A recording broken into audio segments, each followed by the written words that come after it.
Welcome students.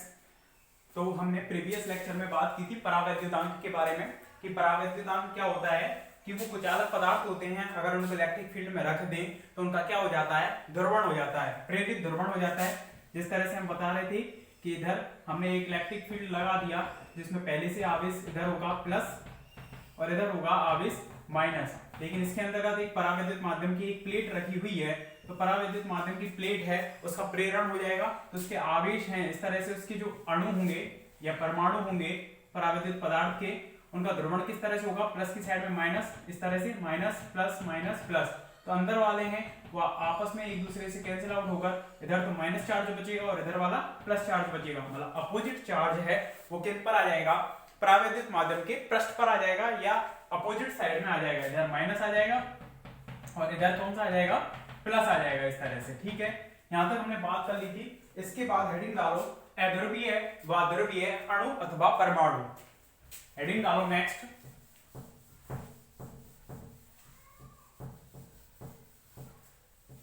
अध्रुवीय व ध्रुवीय अणु अथवा परमाणु। तो किसे कहेंगे, ध्रुवीय व अध्रुवीय अणु अथवा परमाणु। तो देखिए कोई भी एक एटम है, परमाणु है, उसकी संरचना किस तरह से होती है कि बीच में तो नाभिक होता है, इस तरह से बीच में तो क्या होगा, उसका नाभिक होगा और उसके चारों ओर क्या होंगी, कक्षाएं होंगी। उन कक्षाओं में इलेक्ट्रॉन है वो क्या कर रहे होंगे, गति कर रहे होंगे। तो आपने एक चीज पढ़ी होगी, जैसे कि एक छड़ है तो उसका क्या होगा, समस्त द्रव्यमान एक केंद्र पर केंद्रित होता है, इस तरह से। यहाँ पर जो सेंटर होगा वही इसका क्या कहलाएगा, यहाँ पर द्रव्यमान केंद्र कहलाएगा यहाँ पर। तो सेंटर ऑफ मास कहां पर है, इसके मिड में है, मध्य में है। इसी तरह से इसमें जो इलेक्ट्रॉन्स हैं वो मूव कर रहे हैं इसमें लगातार, तो इलेक्ट्रॉन कक्षाओं में गति करने के कारण उन पर क्या है, ऋणावेश। तो इन ऋणावेश का जो केंद्र है वो केंद्र उसके कहां पर माना जाता है, केंद्र पर, मतलब नाभिक पर ही माना जाता है। कहां पर माना जाएगा, नाभिक पर ही। तो यदि कोई एक ऐसा एटम है, परमाणु है, जिसका धनावेश और ऋणावेश एक दूसरे पर क्या है, संपाती है, यानी प्लस और माइनस के बीच में डिस्टेंस नहीं है, समस्त ऋणावेश के वितरण का जो केंद्र है वो नाभिक पर ही क्या है, यहाँ पर संपाती है। तो यहाँ पर जो द्विध्रुव आघूर्ण का मान कितना होता है, Q × D। तो चूंकि परमाणु तो क्या होता है, उदासीन, समान आवेश होंगे ये, क्योंकि जितने प्लस होगा उतना ही माइनस होगा, तभी जाकर ही परमाणु क्या होता है, उदासीन होता है। जितने इसमें प्रोटॉन्स होंगे उतने ही क्या होंगे, यहाँ पर इलेक्ट्रॉन्स होंगे। तो इन दोनों के बीच की डिस्टेंस यहाँ पर लगभग कितनी है, 0। तो इसका द्विध्रुव आघूर्ण का मान क्या हो जाएगा, 0। कब, जब इस पर कोई भी इलेक्ट्रिक फील्ड नहीं लगाया गया है, कोई भी विद्युत क्षेत्र यहाँ पर नहीं है, तब उस स्थिति में इसका जो द्विध्रुव आघूर्ण का मान है कितना है, 0 है। इसलिए इस परमाणु को हम बोलते हैं अध्रुवीय परमाणु। क्या बोलेंगे इसको, अध्रुवीय परमाणु। लेकिन जैसे ही हमने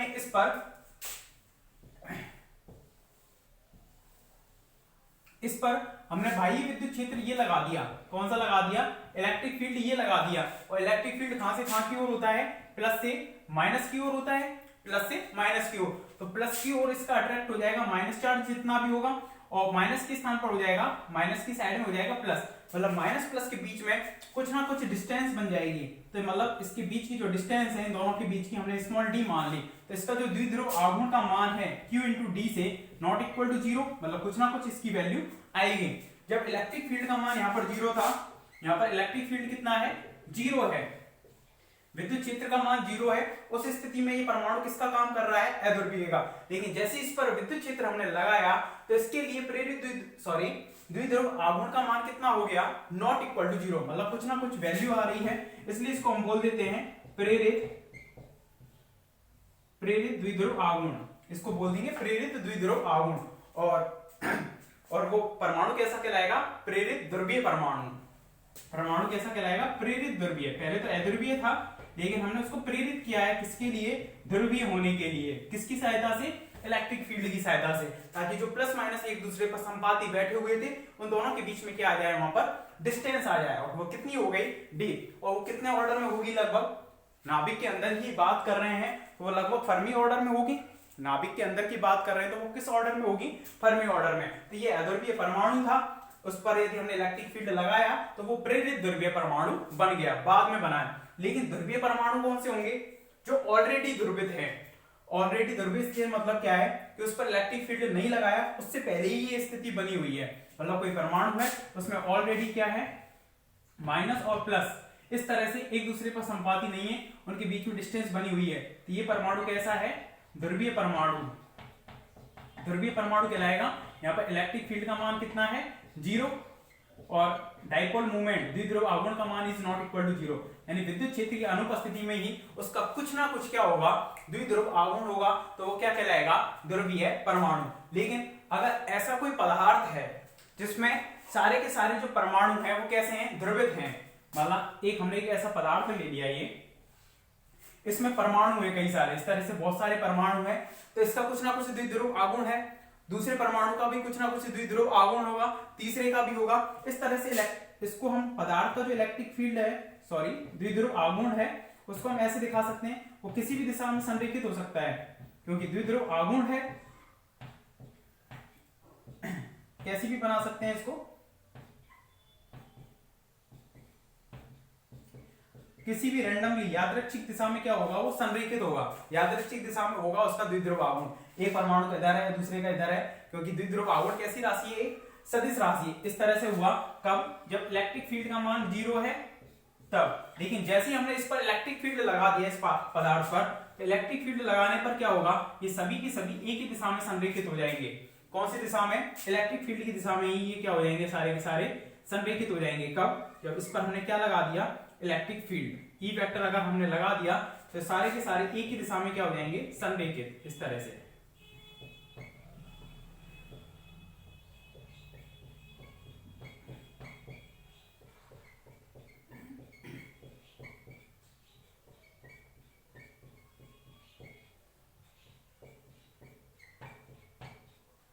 इस तरह से एक ही दिशा में सारे के सारे द्विध्रुव आघूर्ण हैं वो प्रेरित हो जाएंगे। मतलब इस स्थिति में हम कह सकते हैं कि जो पदार्थ है उसका जो डाइपोल मूवमेंट है, यहाँ पर जो पदार्थ है उसका डाइपोल मूवमेंट 0 हो सकता है, क्योंकि एक दूसरे की रैंडमली दिशा में है, तो एक के द्वारा दूसरे का जो द्विध्रुव आघूर्ण है वो नष्ट किया जा सकता है। लेकिन इस स्थिति में क्या हो गया, एक ही दिशा में संरेखित हो गए, तो इस स्थिति में पदार्थ का जो द्विध्रुव आघूर्ण है वो कुछ ना कुछ प्राप्त होगा, क्योंकि सभी एक ही दिशा में है, एक दूसरे को कैंसिल आउट करने वाला यहाँ पर कोई नहीं है। तो हेडिंग डालो अध्रुवीय व ध्रुवीय अणु अथवा परमाणु, ये डालकर इसमें लिखें पहले।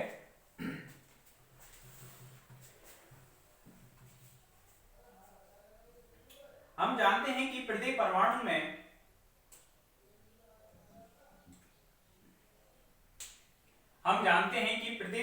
में जितने इलेक्ट्रॉन होते हैं,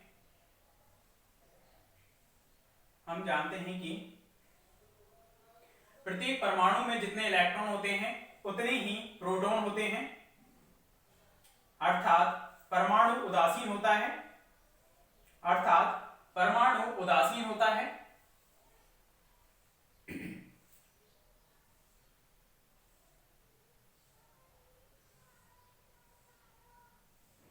जिन परमाणुओं अथवा अणुओं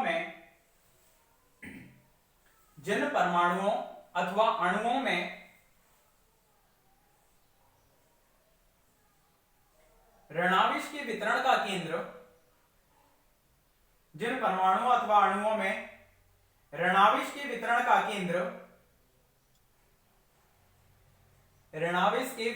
केंद्र नाभिक के संपाती होता है, ऋणावेश के वितरण का केंद्र नाभिक के संपाती होता है, उनमें द्विध्रुव आघूर्ण का मान शून्य होता है,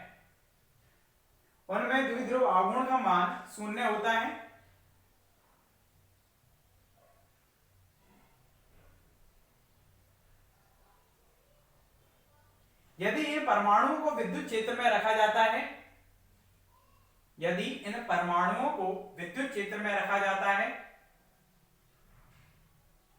तब विद्युत क्षेत्र के कारण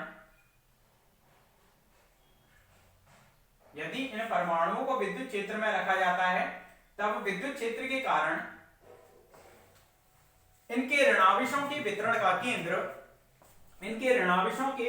केंद्र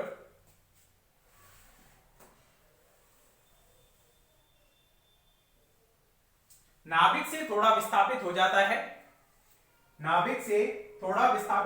है, अर्थात इस अवस्था में द्विध्रुव का मान प्रेरण के कारण उत्पन्न हो जाता है। अर्थात इस अवस्था में द्विध्रुव का मान प्रेरण के कारण उत्पन्न हो जाता है। ऐसे परमाणु अथवा अणु अध्रुवीय परमाणु कहलाते हैं। ऐसे परमाणु अथवा अणु अध्रुवीय अणु अथवा परमाणु कहलाते हैं।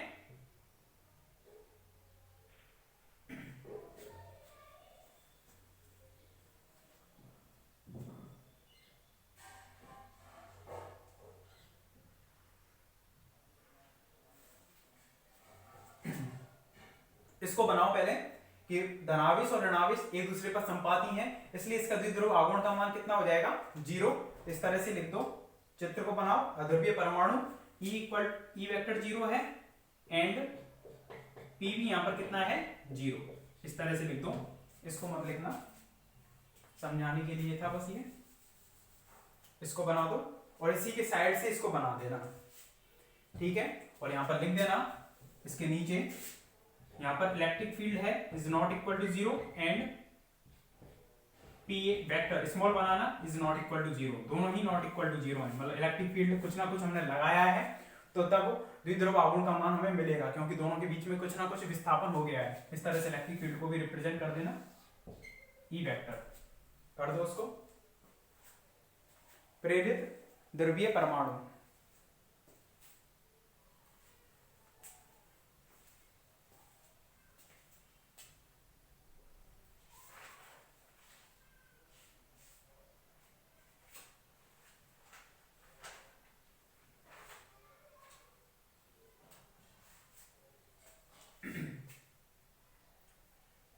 इस वाले को बनाना है टेबल और इसको बनाना है इसी साइड से, इनको मत बनाना अभी।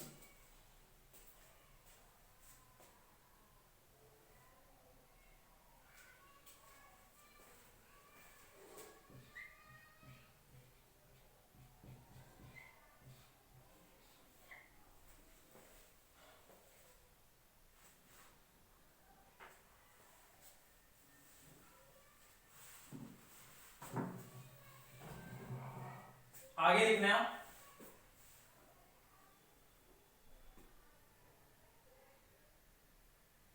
आगे क्या इसमें एग्जाम्पल लिख लेना है दोनों चित्रों को बनाने के बाद। अणुओं के H2, O2, N2 और CO2 ये सभी क्या है अध्रुवीय हैं, ठीक है। इनके द्विध्रुव आघूर्ण का मान कितना होगा 0 होगा, एब्सेंस ऑफ इलेक्ट्रिक फील्ड की अनुपस्थिति में, ठीक है। और इलेक्ट्रिक फील्ड अगर हम लगाते हैं बाहर से तो इनका कुछ ना कुछ द्विध्रुव आघूर्ण का मान हमें प्राप्त होगा, ठीक है।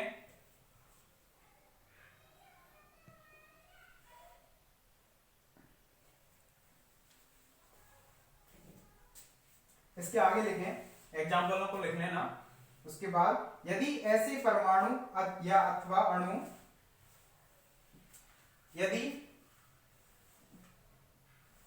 यदि को काटो, ऐसे परमाणु अथवा अणु जिनके ऋणावेशों के वितरण का केंद्र, ऐसे परमाणु अथवा अणु जिनके ऋणावेशों के वितरण का केंद्र नाभिक के संपाती नहीं हो, ऐसे परमाणु अथवा अणु जिनके ऋणावेशों के वितरण का केंद्र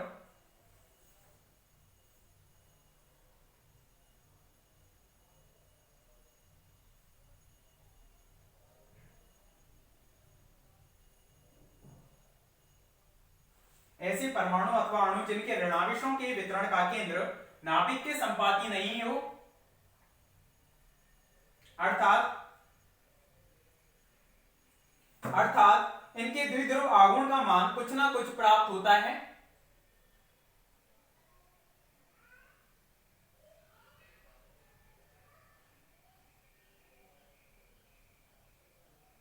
अर्थात इनके द्विध्रुव आघूर्ण का मान कुछ ना कुछ प्राप्त होता है तथा इनको विद्युत क्षेत्र में रखने पर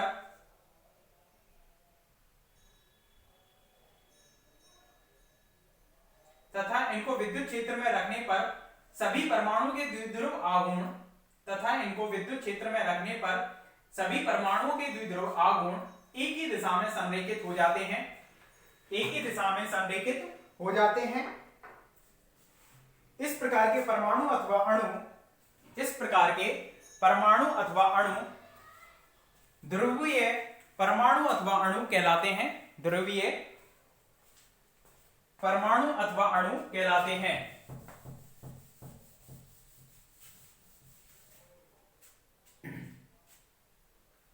तो फर्स्ट ऑफ ऑल उस वाले चित्र को बनाओ।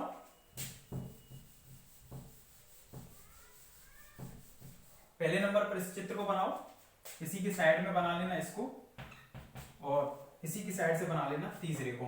कि पहले जब एक बार देख लो इधर कि इलेक्ट्रिक फील्ड नहीं लगाया गया है, उससे पहले की ये स्थिति है, इलेक्ट्रिक फील्ड का मान 0 है, तब P नॉट इक्वल टू 0 ही प्राप्त हो रहा था, मतलब कुछ ना कुछ द्विध्रुव आघूर्ण है। इलेक्ट्रिक फील्ड की अनुपस्थिति में हम पदार्थ के लिए अगर हम देखें, यहाँ तो केवल एक परमाणु पर बात कर रहे हैं क्योंकि परमाणु की संरचना है, यहाँ पर हम पदार्थ के लिए देख रहे हैं, तो नीचे लिख देना पदार्थ के लिए, है ना, पदार्थ के लिए जो अध्रुवीय परमाणु ध्रुवीय परमाणु से मिलकर एक पदार्थ बना हुआ है, जिसमें कई सारे परमाणु होंगे, तो वो रैंडमली किसी भी दिशा में उनका द्विध्रुव आघूर्ण होगा। लेकिन जैसे हमने इलेक्ट्रिक फील्ड लगाया तो सभी एक ही दिशा में क्या हो जाएंगे, संरेखित हो जाएंगे। इन तीनों चित्रों को बना लो, चित्रों से जो लैंग्वेज पूरी लिखी है वो समझ में आ जाएगी। ठीक है, करें इसको कंप्लीट।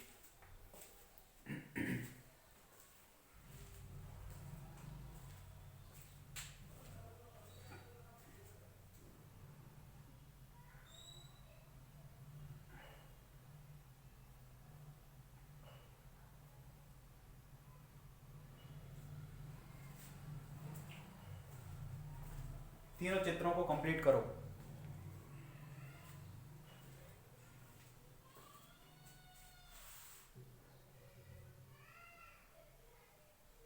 जो परावैद्युत पदार्थ होते हैं वो कुचालक होते हैं। क्या सभी कुचालक पदार्थ परावैद्युत पदार्थ होंगे? क्या नहीं होंगे, ये ध्यान रखना।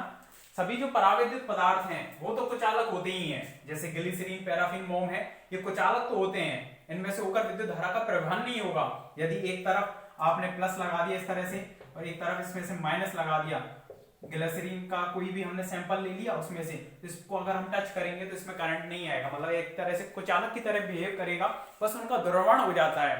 परावैद्युत पदार्थ जो होंगे एज कुचालक ही होते हैं, उनका द्रवण हो जाता है। जबकि जैसे प्लास्टिक हुई, लकड़ी हुई, इनका द्रवण भी नहीं होता है, इसलिए वो प्योर क्या है, कुचालक है। ठीक है,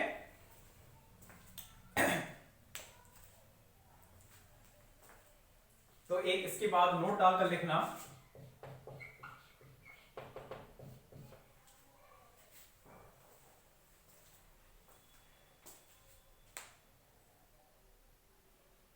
तीनों चित्रों को कंप्लीट करो पहले।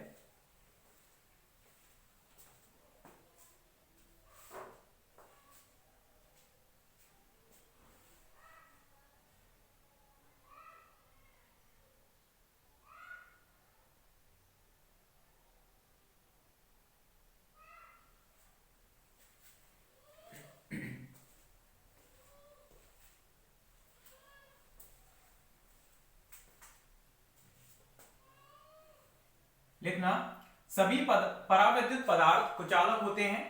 सभी परावैद्युत पदार्थ कुचालक होते हैं।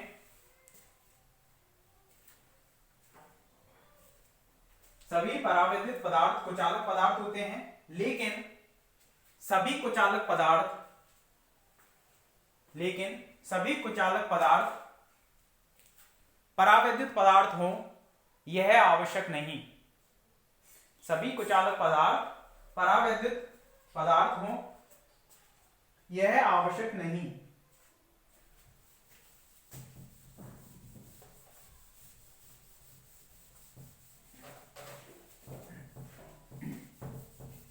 ये कंप्लीट हो गया आपका ध्रुवीय और अध्रुवीय, जिनका पहले से ऑलरेडी द्विध्रुव आघूर्ण है तो ध्रुवीय है, और जिनका ऑलरेडी द्विध्रुव आघूर्ण नहीं है वो अध्रुवीय है। बस सीधा सिंपल याद रखना है। इसके बाद नेक्स्ट जो आपकी हेडिंग है वो है मुक्त एवं बद्ध आवेश। मुक्त एवं बद्ध आवेश, बद्ध मतलब बंधा हुआ, बद्ध आवेश। इंग्लिश में लिख लेना free and bound charge. Free and bound charge.